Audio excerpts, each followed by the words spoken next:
non spenderò molto tempo nei soliti convenevoli che servono alla captatio benevolenzie, ma vorrei piuttosto rubare qualche minuto iniziale per un breve riepilogo di quanto abbiamo detto la volta scorsa.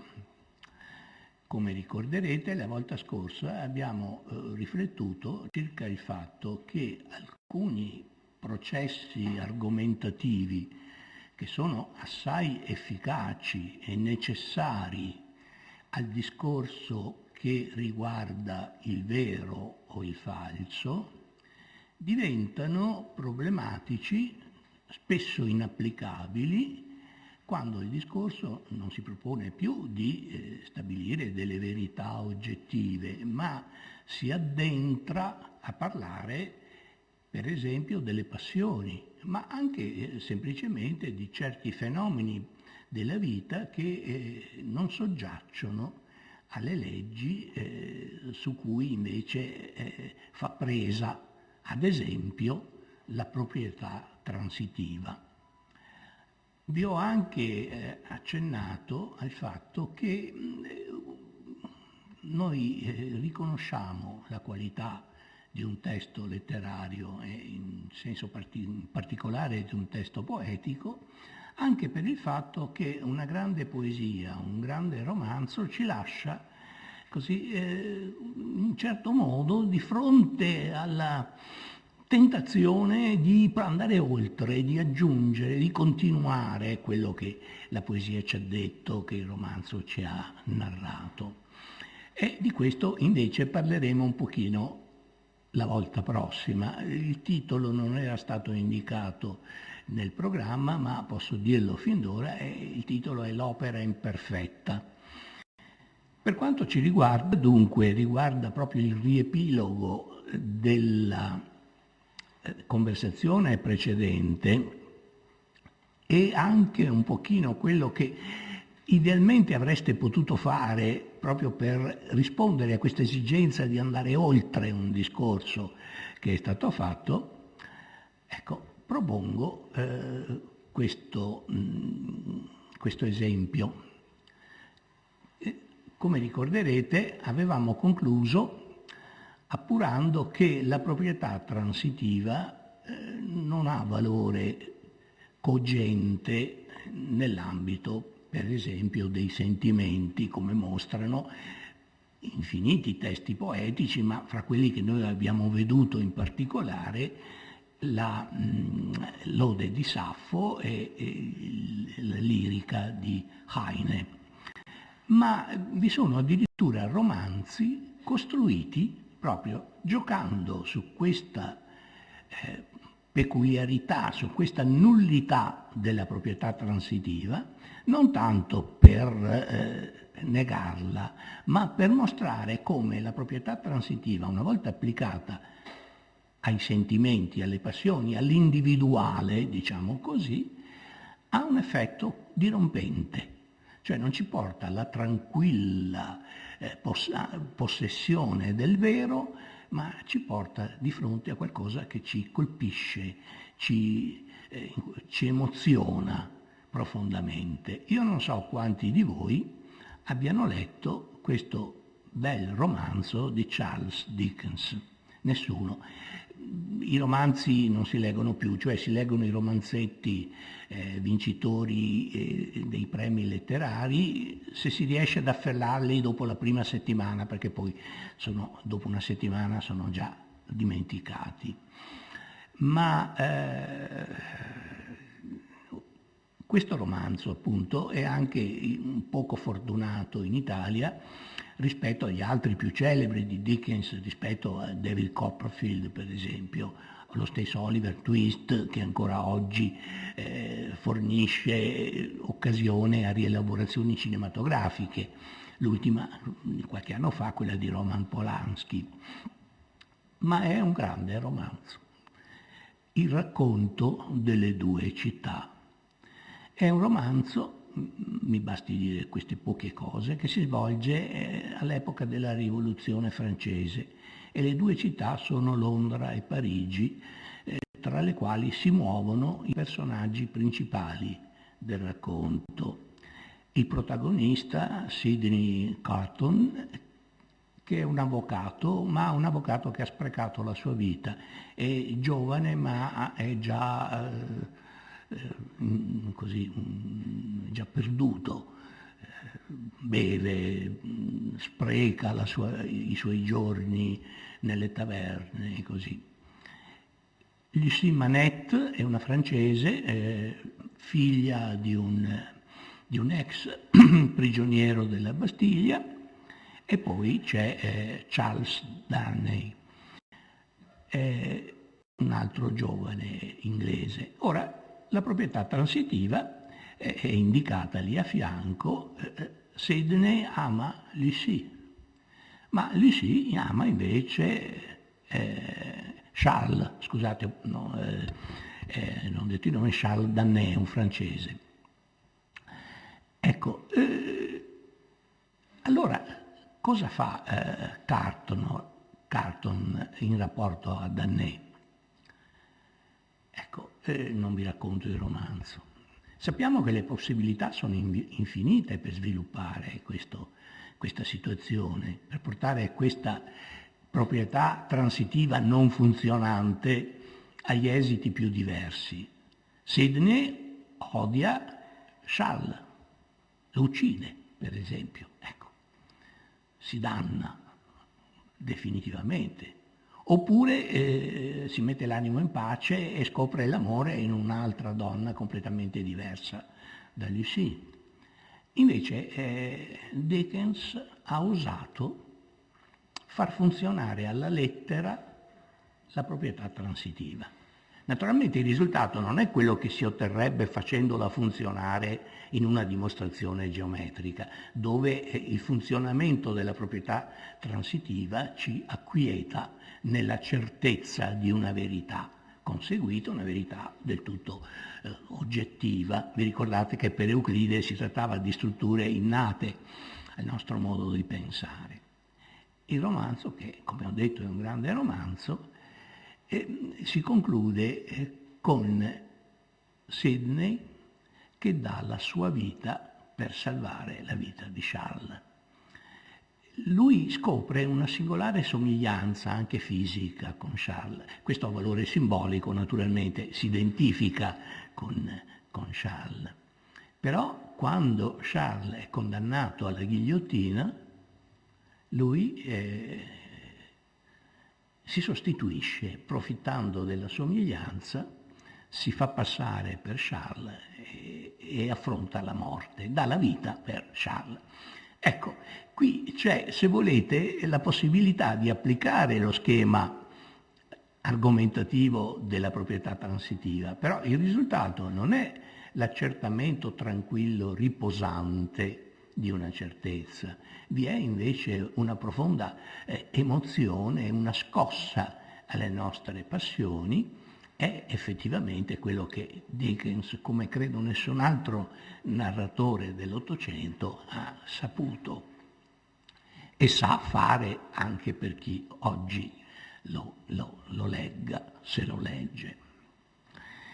Ma dato questo sguardo retrospettivo alla conversazione della settimana scorsa, è preso atto appunto che argomento di quella conversazione era accertare che vi sono proprietà che hanno una legittimità del tutto pacifica in un certo ambito, cioè nell'ambito del discorso apofantico, e hanno invece una ampiezza di possibilità sconvolgente nell'ambito del discorso non apofantico. Accertato questo, cerchiamo di capovolgere un po' l'impostazione del discorso. Chiediamoci se ci sono delle procedure che sono tipiche, che sono caratteristiche del discorso poetico e che non funzionano invece nell'ambito del discorso apofantico.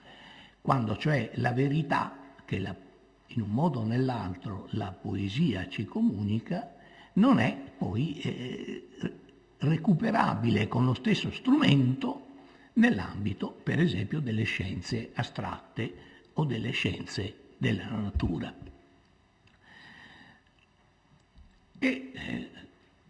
Quale strumento diciamo, che ha questa caratteristica, questa fisionomia peculiare, fra i tanti ho scelto di parlarvi della metafora. Naturalmente voi sapete benissimo cos'è la metafora, se ne parla nei normali prontuari di retorica, dove se ne danno per lo più delle definizioni del tutto incomprensibili. Io non so se qualcuno di voi, per sapere cos'è una sineddoche o una litote, è andato a consultare il classico repertorio di Lausberg. Se lo ha fatto si sarà reso conto che della definizione di Lausberg non ha capito nulla e soprattutto non ha un'immagine comprensibile del fenomeno su cui voleva essere informato. Ma la cosa vale anche per manuali molto più accessibili, per esempio quello della Mortara Garavelli, che è certamente molto più preoccupato di farsi comprendere nell'ambito della scuola, ma nonostante tutto di molti di questi problemi delle enunciazioni e delle definizioni macchinose, difficilmente comprensibili. Allora ripieghiamo sui vecchi maestri, ripieghiamo su un testo a voi certamente noto di Quintiliano, il quale ci offre una buona introduzione alla comprensione di quella che è la metafora. Chiedo scusa, il testo è in latino, l'ho fatto per fare un dispetto al Ministero, il quale pretende che nella scuola si parli in inglese.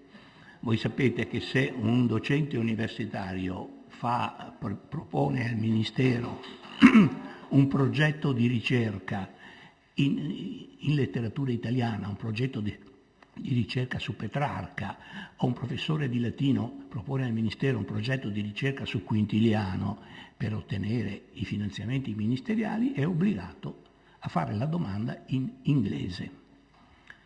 Ecco, allora facciamo questo piccolo dispetto alle autorità ministeriali e citiamo Quintiliano in latino. Del resto è un latino molto trasparente. Cominciamo, dunque lui dice, Quintiliano, ci sono molti tropi, cioè quelle che in altro modo si chiamano le figure di pensiero, cioè quelle che, come dire, lavorano sul testo, manipolando il testo. Cominciamo dunque da quella figura retorica che non soltanto è molto frequente, ma è anche di gran lunga il più bello. Dico il traslato, che dunque non mi rende il greco qui, nel mio PowerPoint veniva scritto in greco, ma insomma vabbè, metaforas grece vocatur, cioè metaforas grece vocatur. Scusate, sono confuso da quella chiocciola che salta fuori lì, non capisco. Metafora grece vocatur. Ecco, in greco si chiama metafora. Per dirla in breve, per dirla in sintesi, la metafora è una similitudine molto breve, più breve, abbreviata, e in ciò se ne distingue che con quella si fa una comparazione alla cosa che vogliamo esprimere. Questa si esprime in luogo della cosa stessa. È comparazione o paragone quando dico che un certo uomo ha fatto qualcosa come un leone. È una metafora quando dico di un uomo è un leone. Sostanzialmente non ci sarebbe molto da aggiungere a questa definizione, tutto quello che aggiungono Lausberg, Mortara Garavelli e tanti altri, non fa che imbrattare la lucidità di questo testo, il quale per l'appunto ci fornisce in certo modo la ricetta, le regole per la confezione della metafora.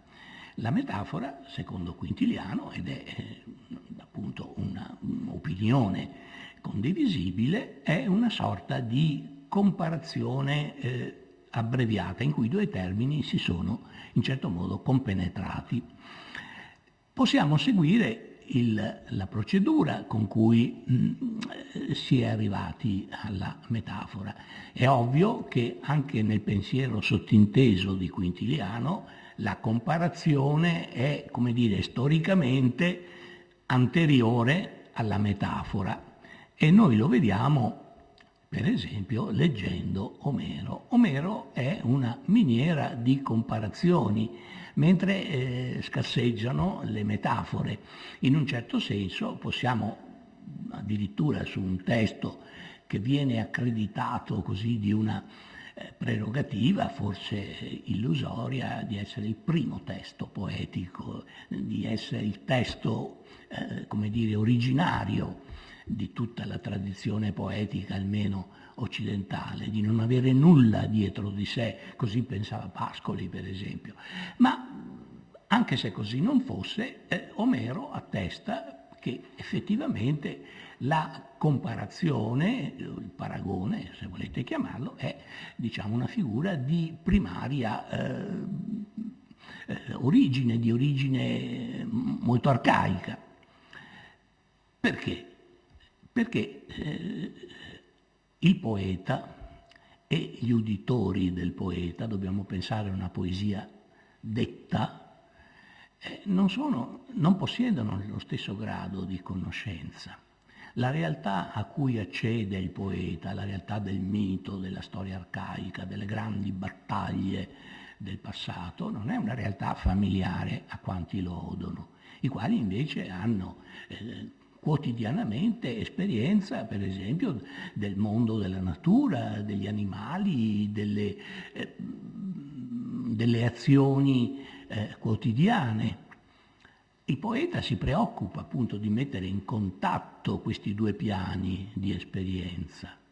Se parlasse soltanto di ciò che egli sa, e lo sa perché lo ha depositato nella propria memoria, probabilmente non potrebbe ottenere dall'uditorio quel livello di quella intensità di partecipazione, di comprensione che si sforza di ottenere appunto cercando di stabilire dei rapporti fra la realtà sublime di cui egli è memore e la realtà quotidiana, pedestre a volte, che invece il suo pubblico vede ogni giorno e tratta ogni giorno.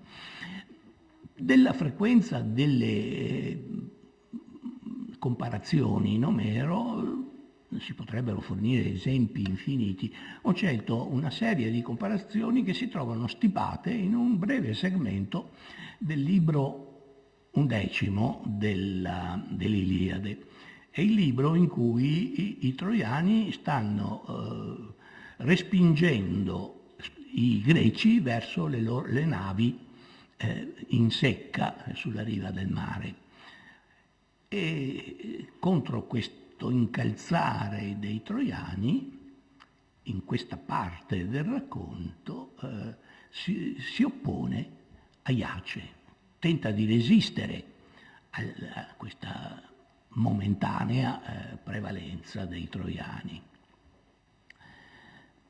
Ecco, e in un primo momento si spinge contro gli invasori, li contrattacca per così dire, e la comparazione rende questo aspetto. Naturalmente chi ascoltava questo racconto aveva probabilmente visto una inondazione, la piena di un fiume, non aveva mai visto Aiace, non sapeva visualizzare esattamente come si comportasse Aiace. Ed ecco che Omero accosta ma non fonde, si limita ad accostarle, cioè si limita a segnalare un'analogia fra questi due piani dell'esperienza. Come quando scende alla piana un fiume gonfio, un torrente dai monti, le piogge di Zeus lo accompagnano e molte aride querce e molti pini trascina e getta molto fango nel mare, così, ecco, gli operatori come così, travolgendo incalzava il nobile Aiace per la pianura, massacrando cavalli e soldati. Noi oggi diremmo che Aiace era un fiume in piena, ma qui Omero non lo dice. Omero dice Aiace è come un fiume in piena. Non è ancora avvenuta quella fusione di cui consta la metafora. Immediatamente dopo, ecco, un secondo momento. Aiace non ha successo in questo contrattacco, deve a sua volta retrocedere sotto l'incalzare appunto dei troiani, come fulvo leone da un chiuso di boi. Oggi uno potrebbe dire, ma i leoni come mai? Tenete presente che i leoni erano molto presenti nell'Asia, e nell'Asia minore in particolare, e poi anche in certe zone dell'Europa fino a età relativamente recente. Quindi questo spiega come molto spesso nei testi antichi, greci e anche latini, si mostri una conoscenza così precisa dei leoni, perché erano molto più vicini all'esperienza di quanto non siano poi diventati quando sono rimasti soltanto in Africa, dove per molti secoli non andava nessuno. Ecco, come fulvo leone da un chiuso di bovi scacciano i cani e gli uomini dei campi, non gli lasciano, fulvo leone è complemento oggetto, come gli uomini e i cani cacciano il fulvo leone, come fulvo leone da un chiuso di bovi scacciano i cani e gli uomini dai campi, non gli lasciano rapire il grasso pingue dei buoi, tutta notte vegliando, quello bramoso di carne assalta, ma non può far nulla, dardi folti gli cadono addosso, lanciati da intrepide mani, e fiaccole ardenti che teme per quanto furioso, e all'alba si allontana col cuore avvilito. Così, ecco, i soliti operatori, siamo appunto nell'ambito della comparatio, non è ancora scattata la fusione della metafora, così allora dai teucri Aiace, avvilito in cuore, s'allontanava a malgrado, tremava per le navi, cioè si allontana non perché sia codardo, ma perché ha paura per le navi e arretra per difenderle. Subito dopo altra comparazione. Questa è scandalosa, cioè questa destò scandalo. Per esempio nel Settecento, che tra 600 e 700, che sono le epoche in cui la fortuna di Omero, come sapete, è caduta più in basso, questa comparazione era generalmente adotta per dimostrare la pretesa volgarità, la rozzezza barbarica di Omero, il quale, parlando di un grande eroe come Aiace, eroe tragico, perché anche eroe da tragedia, come sapete, ecco, lo paragona a un asino, cosa che sembra piuttosto irriverente e anche così piuttosto volgare, se volete. Ma non avevano capito nulla, come ora siamo in grado di, anche in base alle piccole osservazioni che stiamo facendo, siamo in grado di decidere. Ho messo in rosso proprio la parola scandalosa, anche qui mi scuso perché quello che funzionava benissimo nel mio computer non funziona qui. Il greco è sconciato, ma semplicemente il greco è l'equivalente di asino. Cioè, è come un asino, quando all'orlo del campo resiste ai fanciulli, testardo, e molti bastoni sopra di lui sono spezzati, ma esso entra a mietere il grano folto. I fanciulli lo battono coi bastoni, ma la forza è bambina e a stento lo spingono fuori quando è sazio di grano. Così il grande Aiace di Telamone allora, insieme ai troiani superbi e alleati famosi, continuamente inseguivano, colpendo con l'aste lo scudo. Scandalo, come? Aiace, nel momento in cui eroicamente resiste all'assalto troiano, viene paragonato a un asino. Ma è proprio questa comparazione che ci avverte del significato che ha per Omero la comparazione. Nel momento più alto è necessario anche avere al massimo grado l'assenso di chi ascolta. È necessario più che mai coinvolgere la percezione della propria realtà che ha chi ascolta con la percezione della realtà tanto più elevata che ha il vate. E allora si cerca di questa realtà l'elemento forse più significativo agli occhi di chi fruisce di questo dono che gli viene offerto dal poeta in questo momento. È l'episodio dell'asino che entra a distruggere le messi, che si mangia le spighe e invadono i fanciulli e cercano di scacciarlo dal campo. Incidentalmente, proprio per documentare come nel Settecento non si sia capito nulla di questa che è grandezza, che è generosità di Omero, in una traduzione molto bella in latino, è la traduzione di Raimondo Cunic, che traduce tutta l'Iliade in esametri virgiliani, diciamo così. E Cunic, di fronte a questo onos che Omero introduce ai suoi occhi, agli occhi di Cunic, così indebitamente, cerca di eludere la brutalità della parola, di questa parola asino, no? Che non è eroica, non è degna di Aiace, e squaderna quella perifrasi che ho messo lì in rosso, un quadrupede della lenta razza degli animali che ragliano.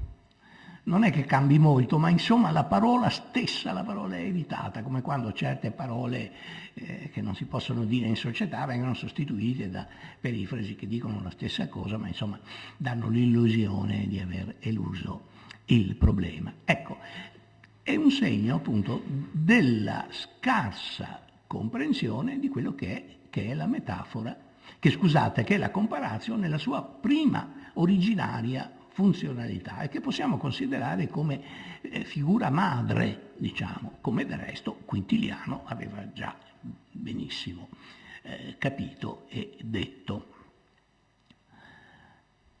Ecco, il solito maestro, anche lui poveretto ha scritto in greco, poteva scrivere in inglese, purtroppo non sapeva l'inglese. Avrei dovuto cercare una traduzione inglese, non l'ho trovata, vi do questa traduzione nella nostra squallida lingua italiana. Ecco, come sempre le definizioni scientificamente più accurate sono quelle che dà Aristotele, e la volta scorsa l'amico Bruni vi ha citato quella definizione, insomma quella proposizione di Aristotele che richiede che in un'opera, una tragedia, ma in generale in un'opera letteraria ci sia un principio, un mezzo e una fine, apparentemente lapalissiana, in realtà profondissima. Ecco, Aristotele, leggiamo un po' Aristotele. Metafora è il ricorso a un nome d'altro tipo. Come vedete Aristotele trascende quella dimensione storica nella nascita della metafora, la accetta per quello che è. Metafora è il ricorso a un nome d'altro tipo, trasferibile o dal genere a una specie, o dalla specie al genere, o da specie a specie, o in un rapporto analogico. Ecco, che il rapporto analogico poi si rivela il più fecondo, il più importante nella costituzione della metafora, come vedremo, anche perché mentre il rapporto genere-specie, mammiferi, cane per esempio, è un rapporto oggettivo, mentre se noi lavoriamo sull'analogia abbiamo una infinita libertà di scoprire analogie, a volte anche nuove, anche originali. Quindi di fatto nella formazione della metafora l'elemento che il fattore che gioca il ruolo principale è per l'appunto l'analogia, come vedremo. Difatti lo stesso Aristotele si focalizza poi il suo discorso proprio sull'analogia. E dico in modo analogico quando il secondo termine sta al primo dello stesso rapporto del quarto col terzo. Chiariremo meglio questo punto, questo passaggio. Quindi invece del secondo si userà il quarto, oppure invece del quarto il secondo. Un boccale rispetto a Dioniso, il boccale di Dioniso, oppure il boccale che è nella mano di Dioniso. Poneteli in relazione come volete. Rimangono boccale primo, Dioniso secondo. Sta nello stesso rapporto di uno scudo terzo rispetto a Marte. Come Marte ha per attributo lo scudo, Dioniso ha come attributo il boccale.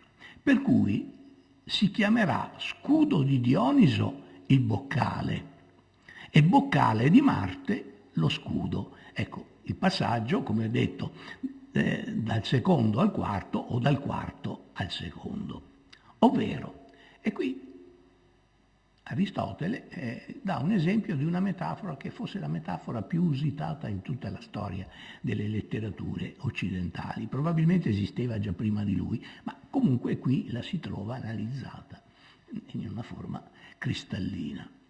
Ovvero, ciò che è la vecchiaia rispetto alla vita è anche la sera rispetto al giorno.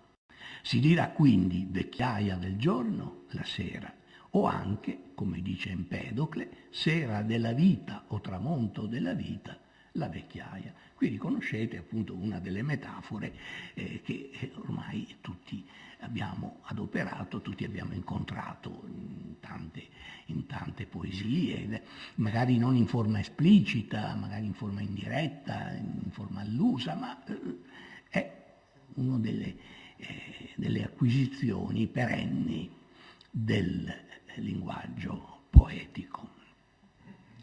La traduzione è di Carlo Garlavotti, se vi interessa.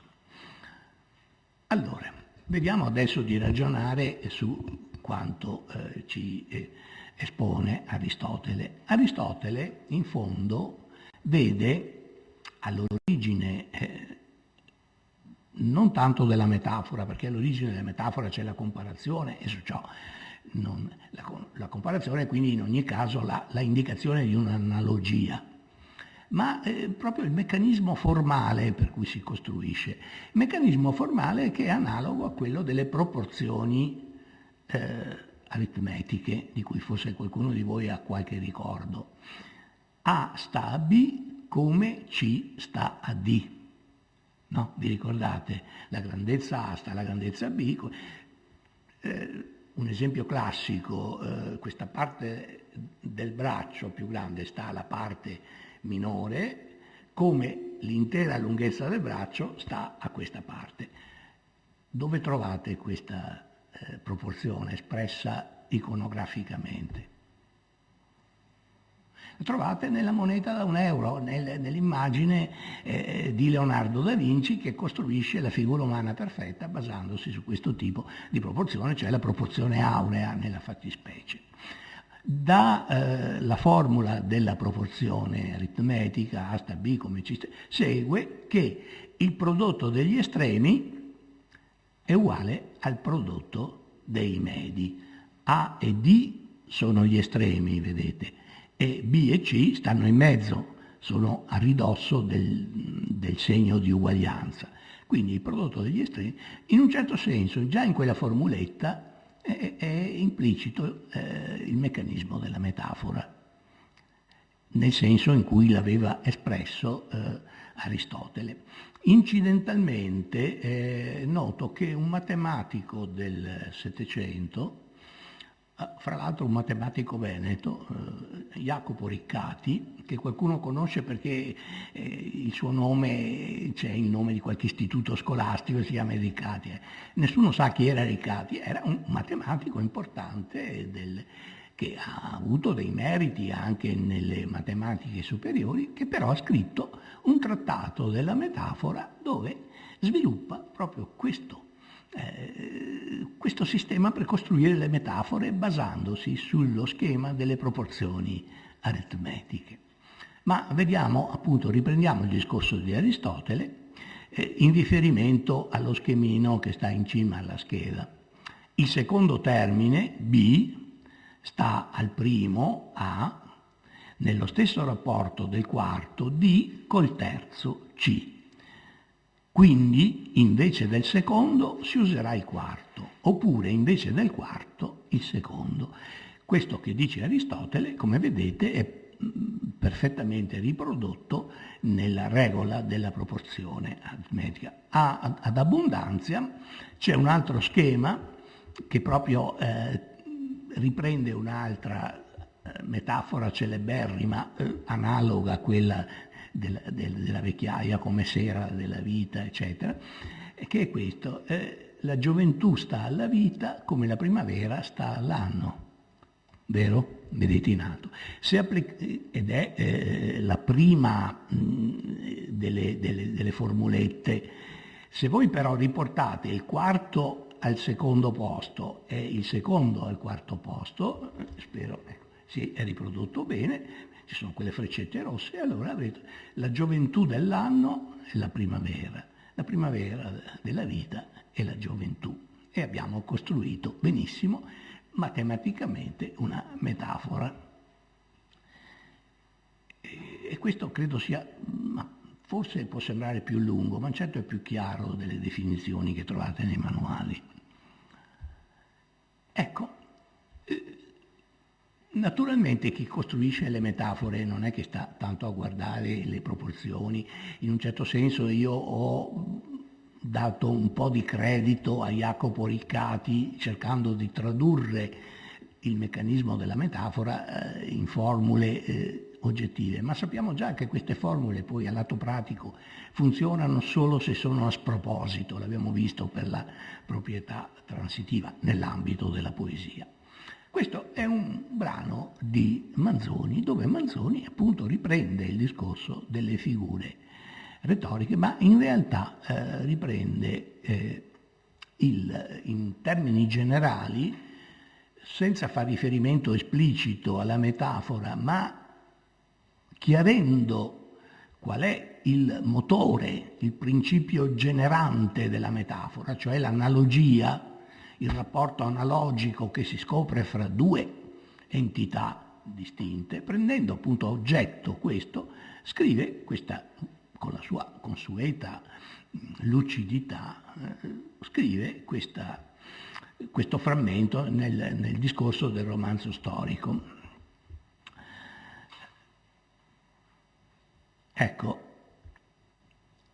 lì è saltata 1830-1850, si deve leggere sotto per la data, perché insomma lo scrisse nel 30, poi insomma se lo portò dietro, ci lavorò fino al 50. Ecco. Leggiamo: oltre le qualità più essenziali e più manifeste delle cose, sono le qualità proprie che noi riconosciamo nelle cose. Un sasso è duro, e il cuore è morbido, insomma. Ecco, sono cose che possiamo accertare semplicemente col tatto, volendo. Oltre le qualità più essenziali e più manifeste delle cose e oltre le loro relazioni più immediate, più frequenti, ci sono nelle cose, dico nelle cose di cui tutti parlano, delle qualità e delle relazioni più recondite e meno osservate o non osservate. E queste appunto vuole esprimere il poeta. Ecco, il poeta esprime ciò che gli altri osservano meno o non osservano affatto. Il poeta scopre quelle analogie che normalmente non siamo in grado di riconoscere. Ecco il privilegio del poeta. Ecco anche lo scatto di qualità fra lo sguardo quotidiano, nostro, modesto, è lo sguardo dell'artista. Qui parliamo di poeti, ma chiaramente se parliamo di pittori il discorso funziona allo stesso modo. E questo appunto vuole esprimere il poeta, e per esprimerle ha bisogno di 9 locuzioni. Ahimè, Manzoni aveva risciacquato i suoi panni ed Arno e ci affligge con questo 9 che si ripete parecchie volte, cioè ci tiene a ripeterlo per far vedere che lui parla come le serve di Firenze, no? E parla male, semplicemente ha sbagliato a risciacquare i suoi panni in Arno. Era meglio se li risciacquava nel lago di Como o nell'Ambro, sarebbe stato più schietto. Ecco. Vedete. Fra l'altro poi 9 è anche in toscano, credo che sia un fenomeno recente la riduzione del dittongo, no? Perché originario anche in toscano era 9. Ecco, questo a chi dà troppo peso ai bucati di Manzoni. Dunque, delle relazioni più recondite o meno osservate e non osservate, e queste appunto vuole esprimere il poeta, e per esprimerle ha bisogno di 9 locuzioni. Ecco, deve cercare nuove locuzioni, badate bene, lui spiega cosa intende per locuzioni, non vuol dire parole nuove. E questo non lo fa, o lo fa ben di rado, e ancor più di rado felicemente, con l'inventar vocaboli nuovi, come fanno e devono fare i trovatori di verità scientifiche. Si trova una particella che si chiama bosone. Bosone non esisteva prima, gli si dà un nome. Prima di Linneo le piante venivano designate così con i vecchi nomi latini e greci. Linneo per le piante e gli animali introduce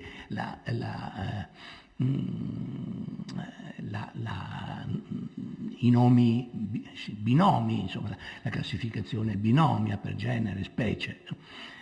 Quindi lo scienziato fa questo, introduce parole nuove, bosone, mesone, elettrone, oppure nella tecnica i droni, ioni, stranamente piace oni, chissà, sembra avere più peso. Ecco, i trovatori di verità scientifiche trovano tante parole nuove.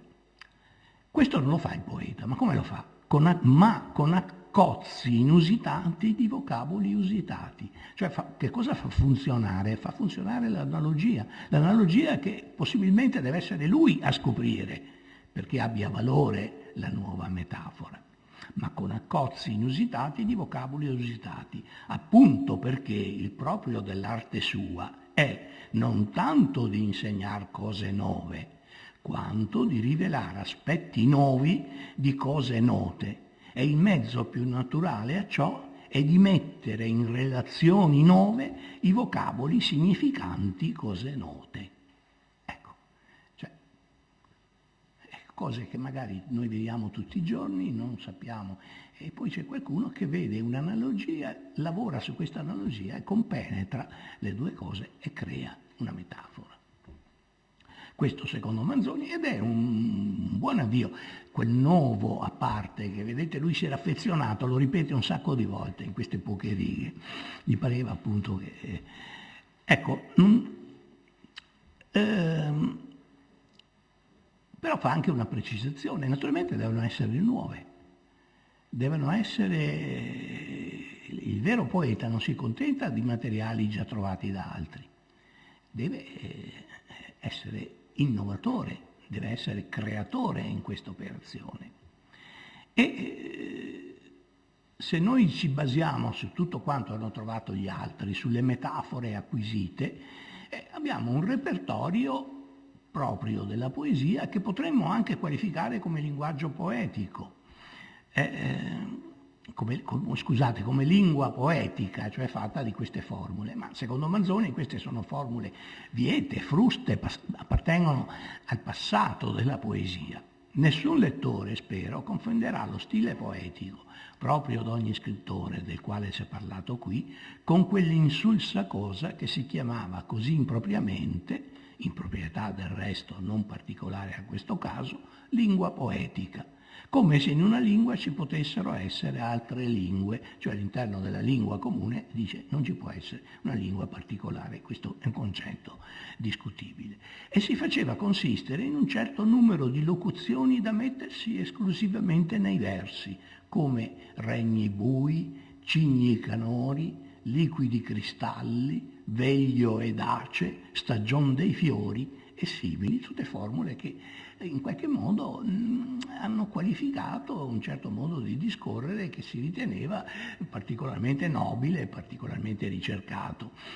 I regni bui, vabbè, è l'inferno, i cigni canori sono i poeti, sempre in riferimento appunto il poeta canta dolorosamente delle sue malinconie, come il cigno canta in prossimità della morte, quindi il poeta è cigno, ecco, per dire, liquidi cristalli, le acque, veglio ed ace, questo è il più difficile, il veglio ed ace è il vecchio che mangia, che è il tempo, no? Che ci rode, ci rosicchia, stagion dei fiori, la primavera, ecco. Notate che alcune di queste immagini che sono esecrate nel passo manzoniano sono illustri, perché per esempio liquidi cristalli, cigni canori, regni bui hanno paternità illustri. Petrarca, per esempio, i liquidi cristalli. La stagione dei fiori, Petrarca. Qualcuno che ama l'opera lirica sa che persino nella Bohème ci rivedremo alla stagione dei fiori, quindi ancora nei libretti del melodramma di ultimissimo Ottocento queste cose, nonostante il divieto, l'esecrazione di Manzoni, erano adoperate.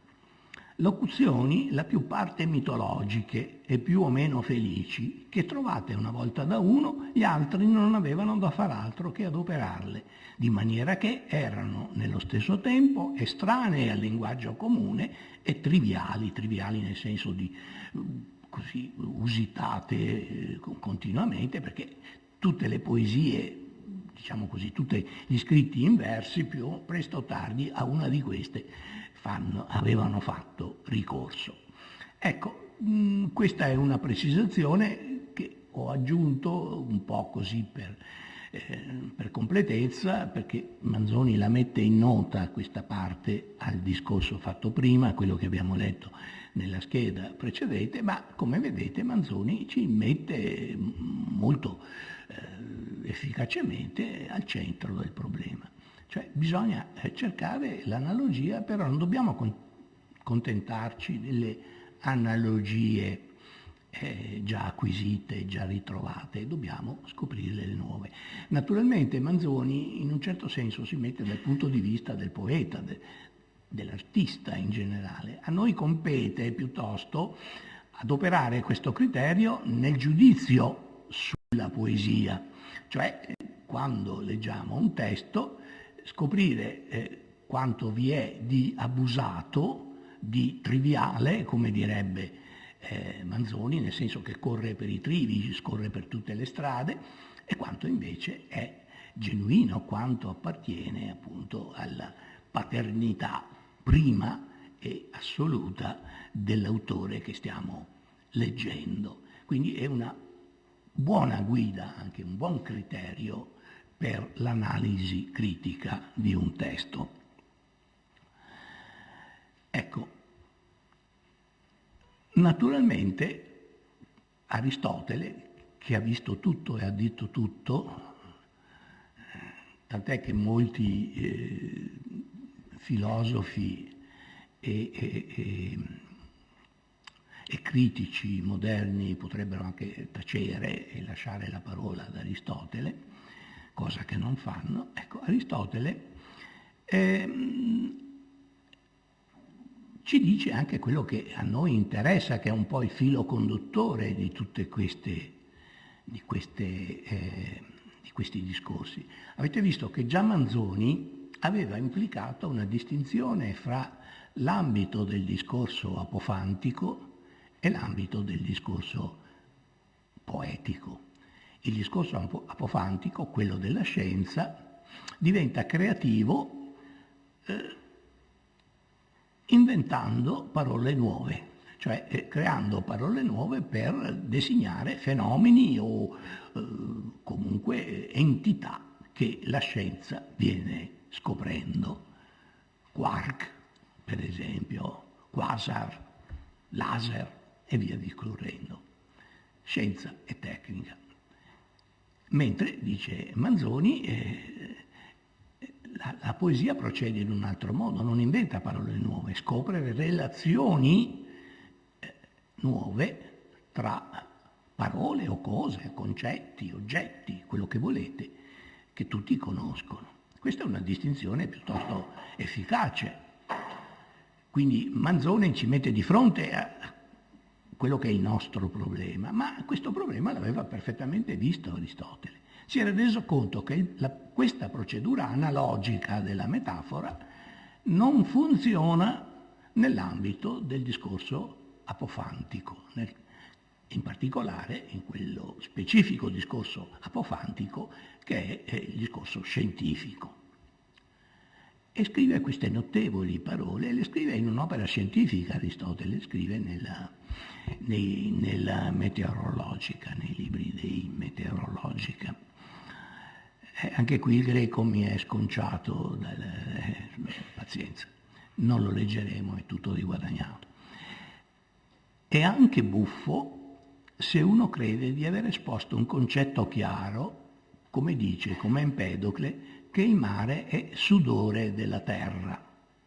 Ma dicendo così forse si dice abbastanza per la poesia, perché la metafora le conferisce, ma non è abbastanza per la conoscenza della natura.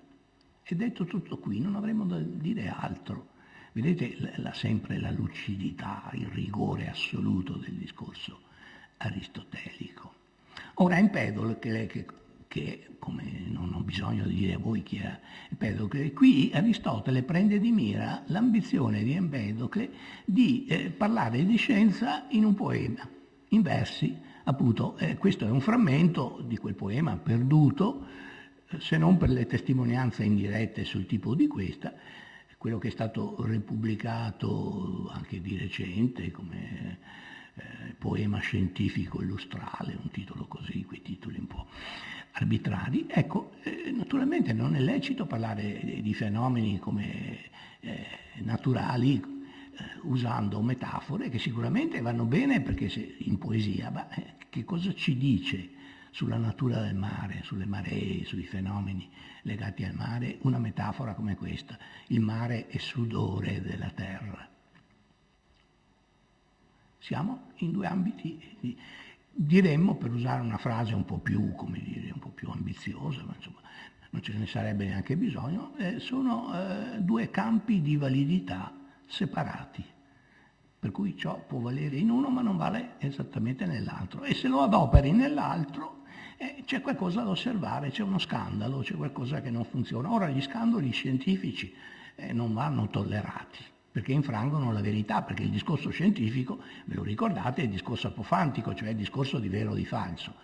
Il falso in un discorso poetico non ci offende per nulla, anzi, tutto ciò che è invenzione, quanto più ci porta fuori dalla realtà, che ne dicano le poetiche del realismo, tanto più assolve all'ufficio della poesia, della pittura, della scultura.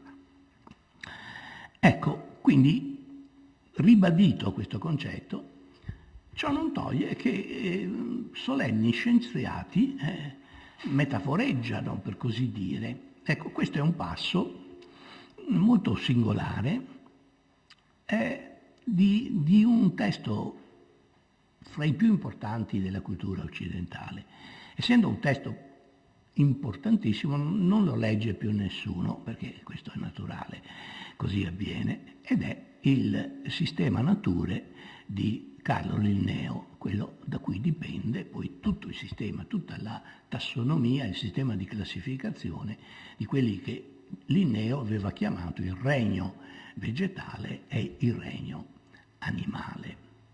In particolare i nomi, la classificazione binomia a cui accennavo prima.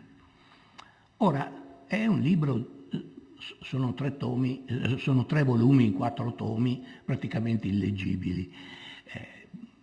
aridissimi, dove ovviamente Linneo non fa uso, non dico della metafora, ma della più modesta figura retorica che si possa immaginare.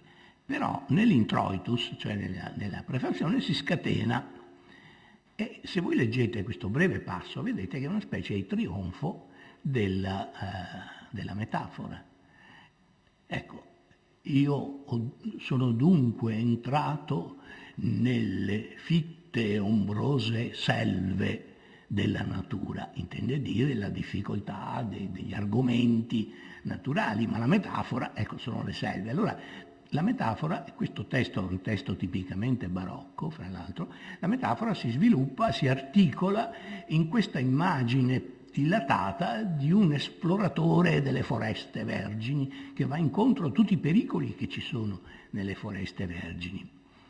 Ecco, e dunque sono entrato nelle folte e ombrose selve della natura, qua e là irte di spine acutissime e uncinate.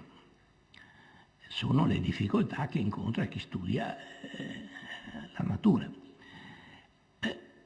Ne ho evitato, nel numero che ho potuto, come ho potuto, moltissime, ma ho imparato che nessuno è così accorto,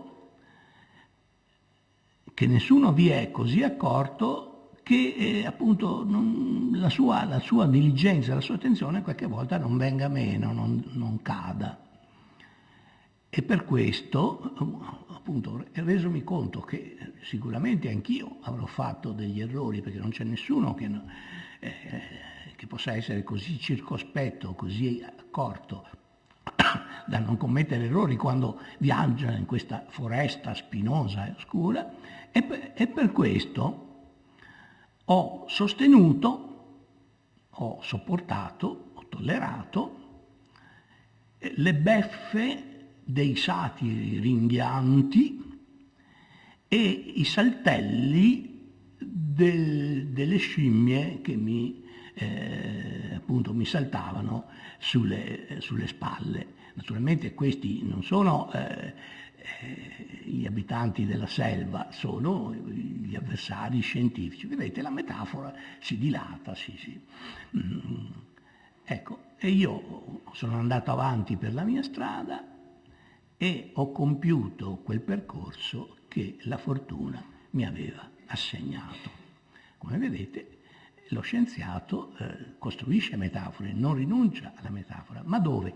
Nell'introitus, dove non mira a stabilire delle verità scientifiche, mira a acquisire la benevolenza del lettore. Il suo scopo non è stabilire il vero e il falso, cosa che farà nel corso dell'opera, ma è appunto quella di rendere il lettore benevolo, ben disposto verso di lui, cioè in questa parte della sua enorme opera che non è apofantica.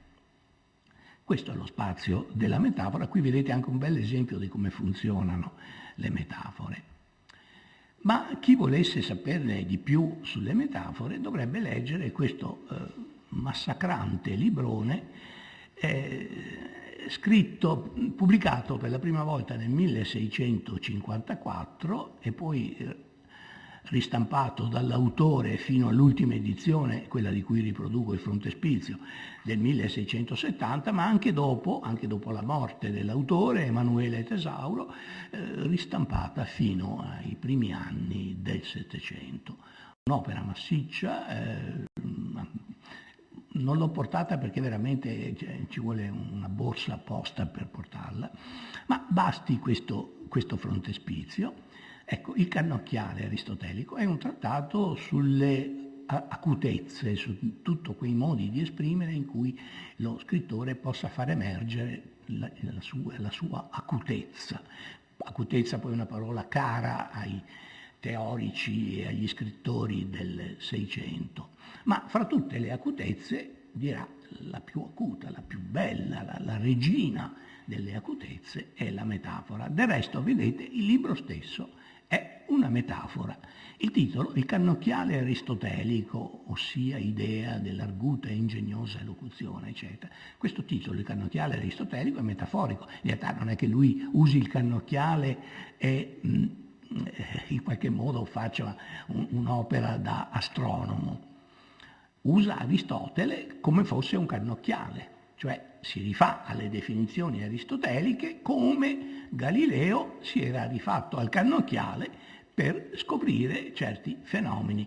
Per Galileo fenomeni del cielo, fenomeni della natura, per il Tesauro fenomeni della letteratura.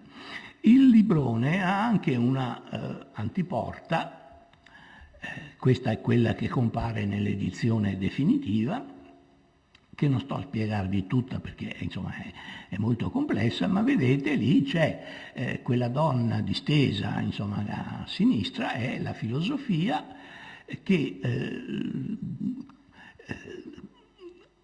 mette l'occhio a un cannocchiale che le è sorretto da Aristotele, quel vecchio che vedete, non so se si distingue, sì, si distingue, vedete, quel vecchio che si affaccia dietro la filosofia è Aristotele che le regge il cannocchiale, il che significa metaforicamente che Aristotele aiuta la filosofia, in questo caso quella parte della filosofia consistente nella retorica e nella poetica, a scoprire le macchie del sole, come aveva fatto Galilei con il suo cannocchiale, ma qui evidentemente si tratta delle proprietà dei testi letterari.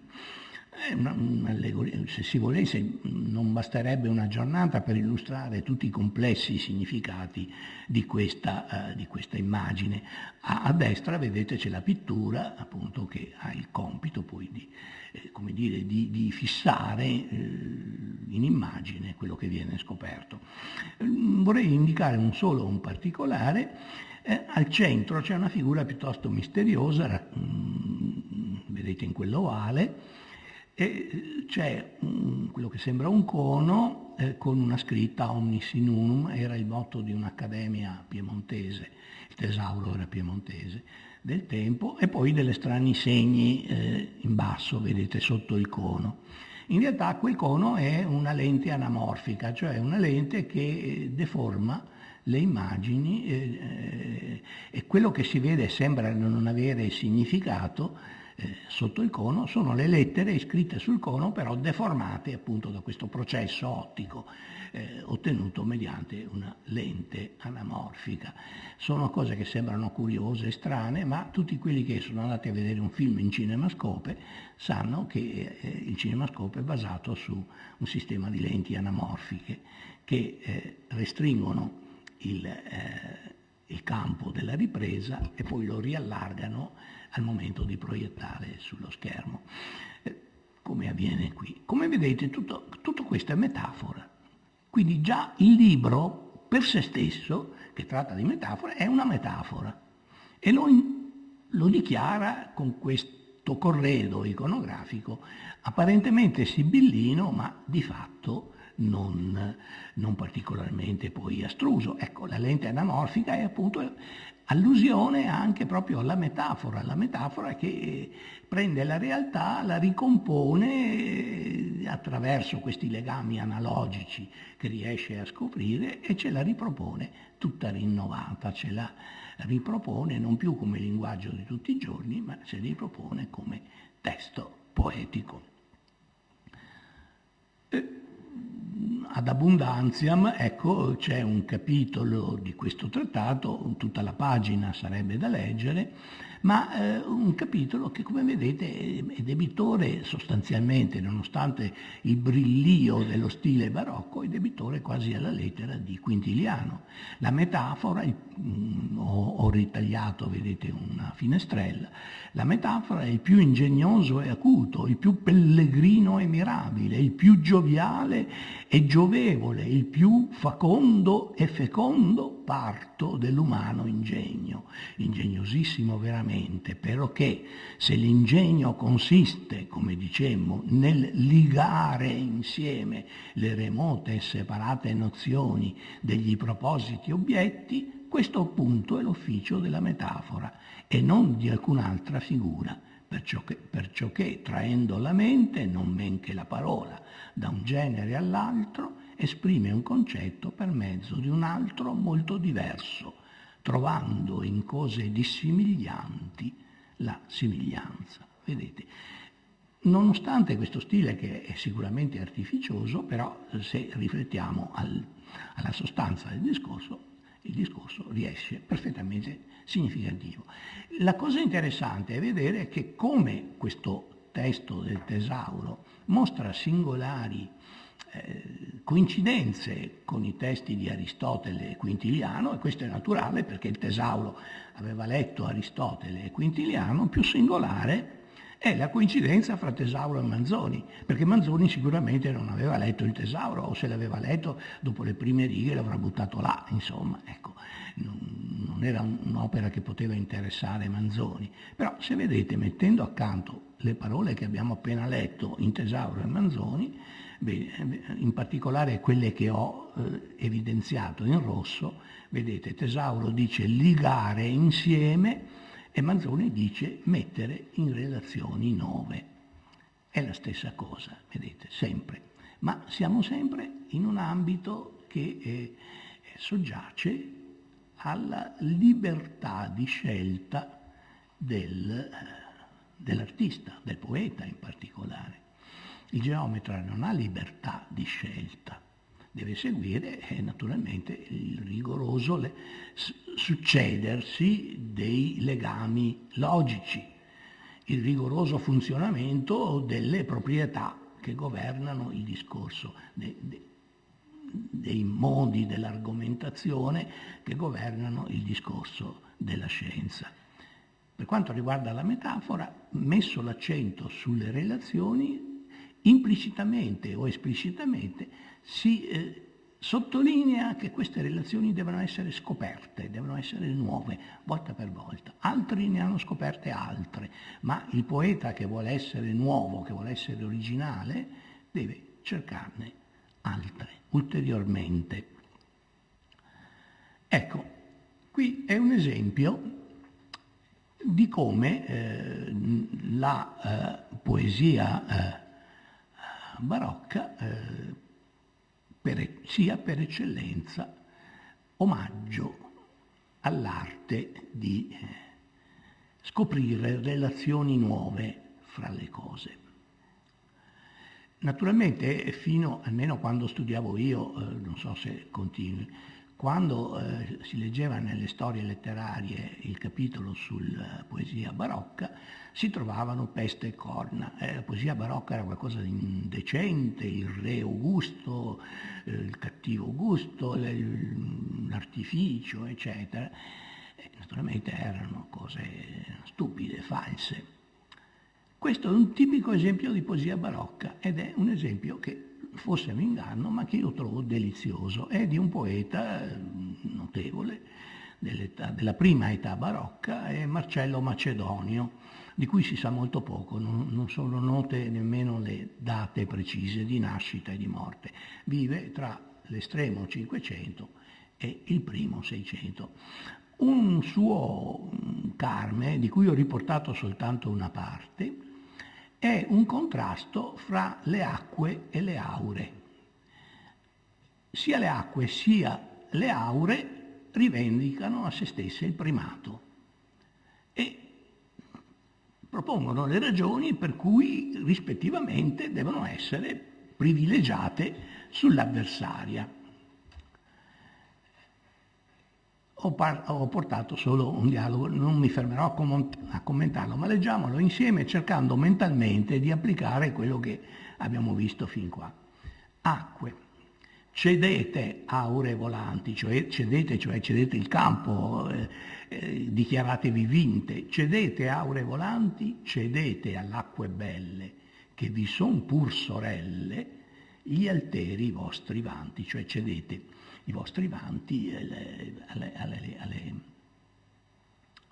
alle acque, aure, V'adornan molti fregi, si comincia sempre con le cortesie quando si litiga, vi adornan molti fregi, acque, ma quando ardite entrar con lauree in lite, perdono i vostri pregi.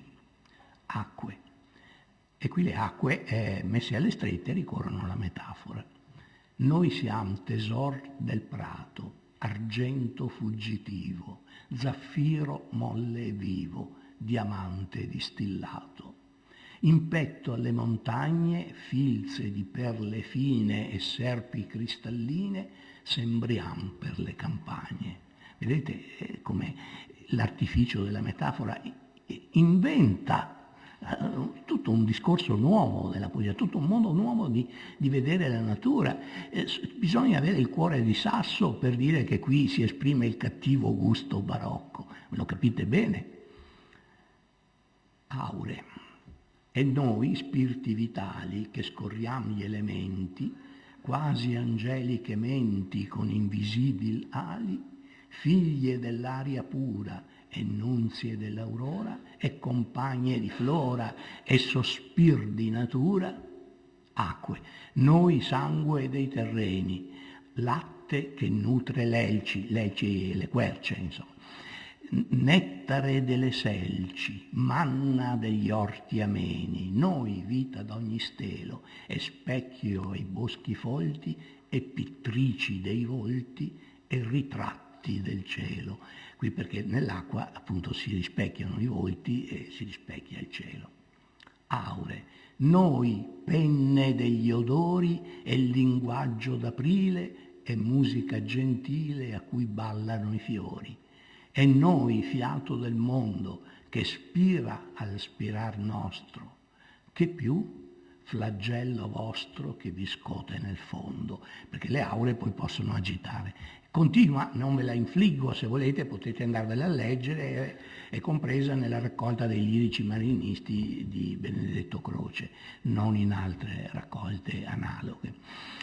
Ecco, qui vedete che non basterebbero, sì, basterebbe questo testo per capire che, che la metafora non è quella figura così da vecchia scuola, e che in fondo lo stesso Manzoni era stato troppo severo verso queste eleganze della poesia, perché la poesia può usarle. Naturalmente poi altri poeti avranno ripreso queste metafore e allora saranno diventate triviali, ma il Macedonio aveva lo sguardo fino e aveva visto delle analogie che altri non hanno visto. Per esempio alcune, l'argento fuggitivo, pensate che immagine straordinaria è questa, detto di un ruscello limpido che scorre, oppure diamante distillato, ecco, perché anche per la limpidezza dell'acqua, ma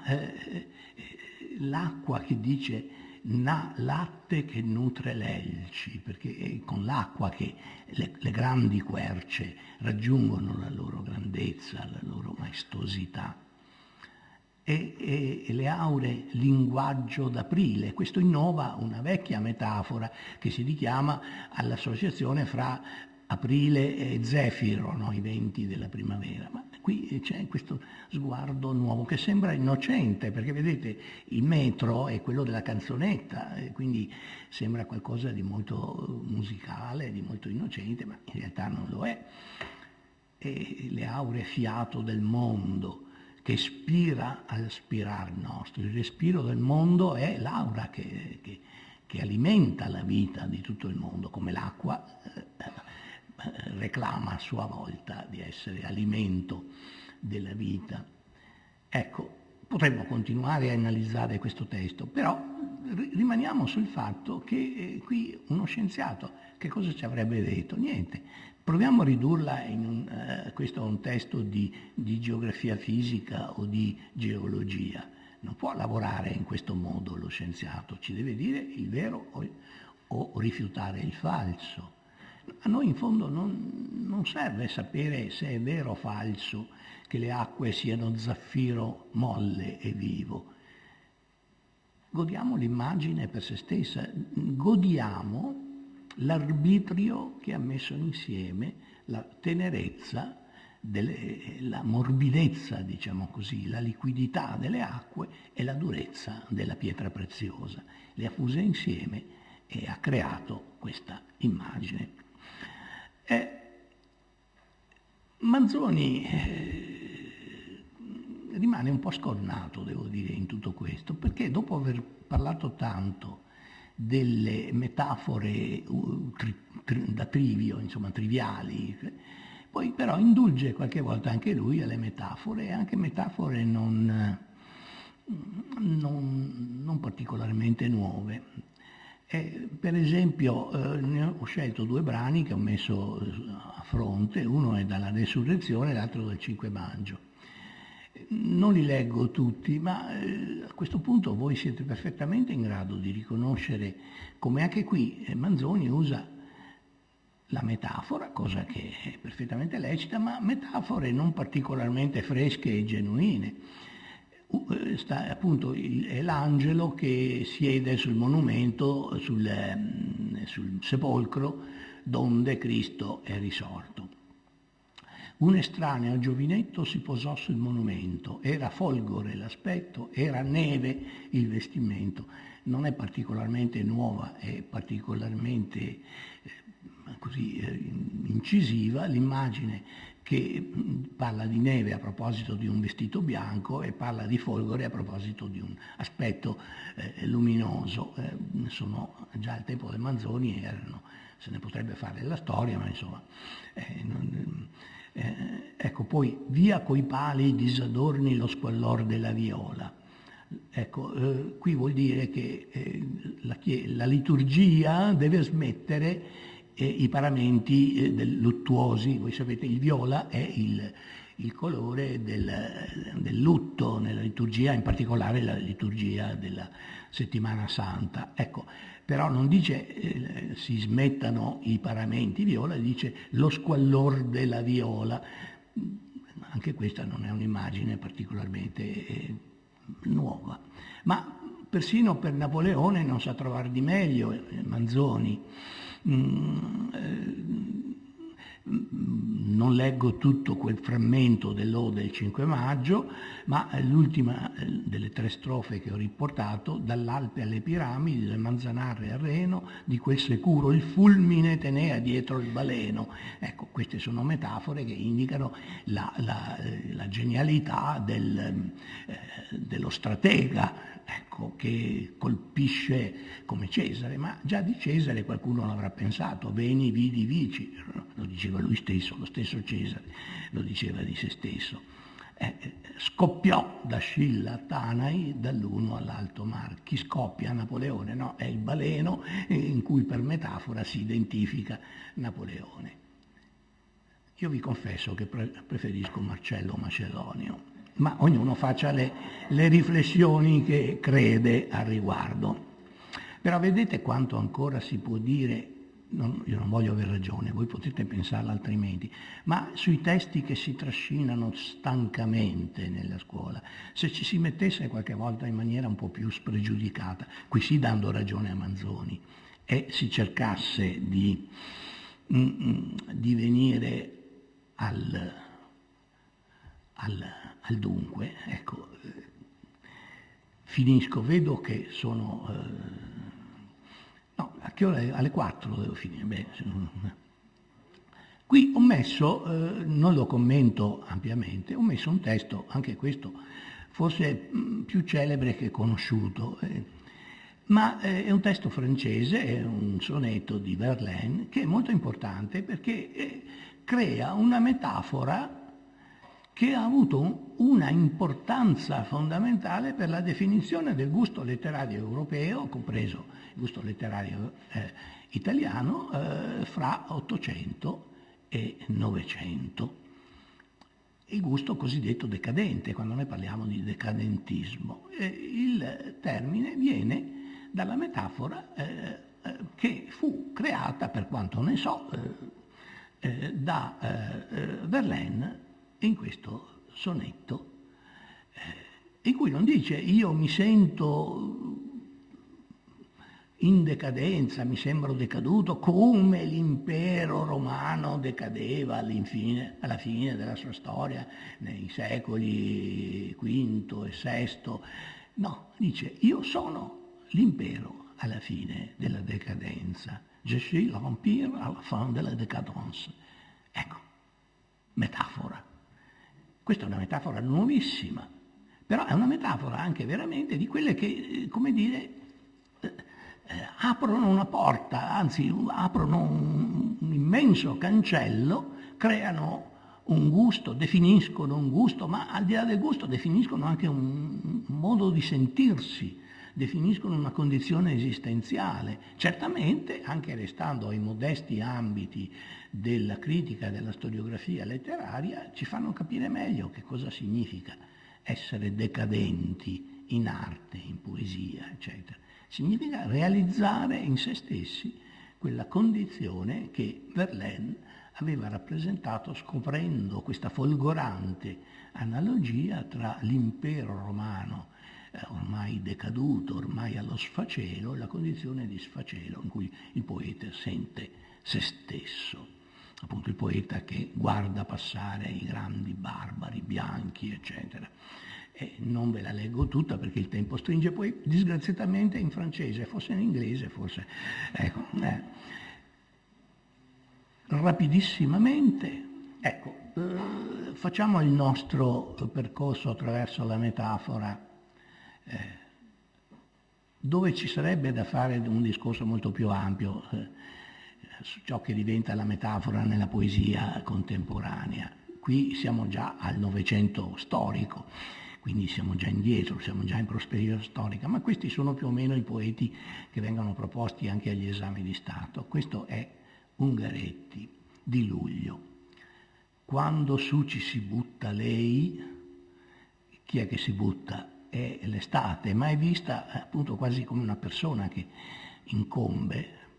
Si fa d'un triste colore di rosa il bel fogliame, strugge forre, beve fiumi, vedete una specie di mostro, macina scogli, splende, furia che s'ostina, è l'implacabile, sparge spazio, acceca mete, è l'estate e nei secoli con i suoi occhi calcinanti va della terra spogliando lo scheletro.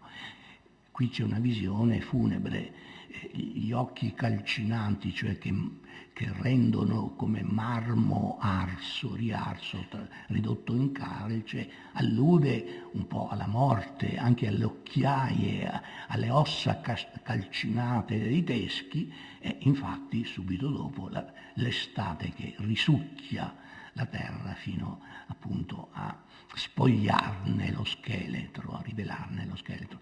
Terribile poesia, dove questa è una poesia diciamo relativamente tarda di Ungaretti, perché è della raccolta Sentimento del tempo, che mi pare è del 1930, però leggendola vi accorgete dove nasce questo modo di vedere certe relazioni.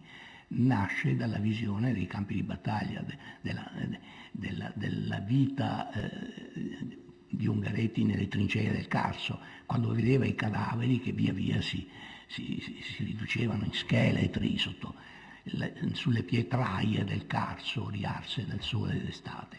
Poesia straordinaria. Però vedete come se aveva ragione Aristotele, vedete se in fondo, nonostante gli improperi che gli ho rivolto, aveva ragione Manzoni, le metafore funzionano, sono nuove, non c'è niente di scientifico. Lo scheletro in anatomia richiede tutt'altro discorso.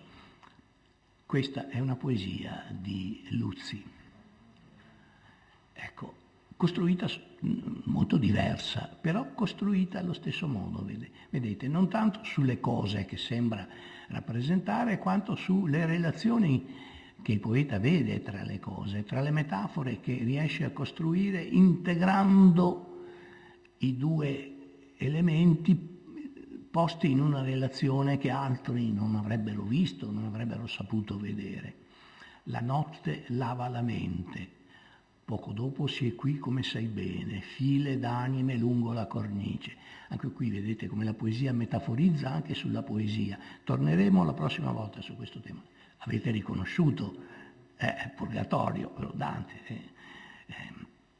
In Ungaretti abbiamo riconosciuto il Carso, lo abbiamo riconosciuto.